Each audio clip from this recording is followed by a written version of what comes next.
In the previous lessons, we've talked about different block and different inline elements, such as the images were inline, the paragraphs and headings were blocks, which just basically means that it starts on a new line.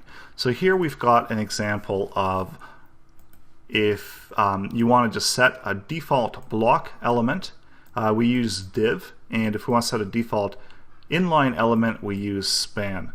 And when we go over to refresh our page, we see what the difference here is. That the block ends here, so the div would start and end, and it starts on a new line automatically, as opposed to span, which actually doesn't start on a new line, but you can see that it does include the spacing between the different elements. And you can also use them within combinations here. So if we've got a bunch of, we can have a bunch of spans within those blocks or within those divs.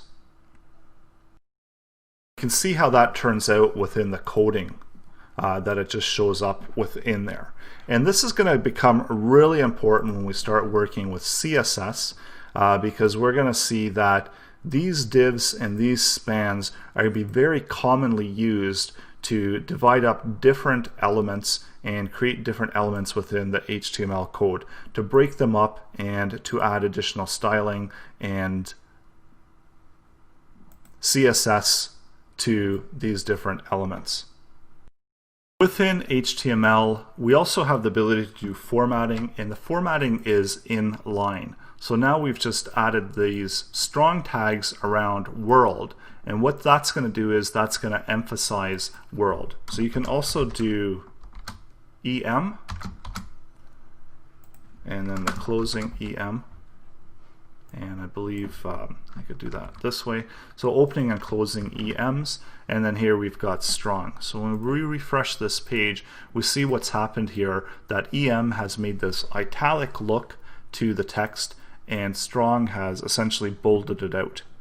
So you also have the option to do bold, but more commonly we're using strong. But bold is going to do essentially the same thing that strong does. So when we go back out and we refresh it, we see that they're both bolded there. It's important to be aware of these, but generally, again, depending on what your requirements are for the code, you might be using styling instead of adding in these different formatting elements within your HTML code. And again, you're always focusing on that readability factor, that you want your code to be readable, and when you do divide up the CSS, you take all of this out and divide it up within CSS, HTML, it's going to be a lot more readable code.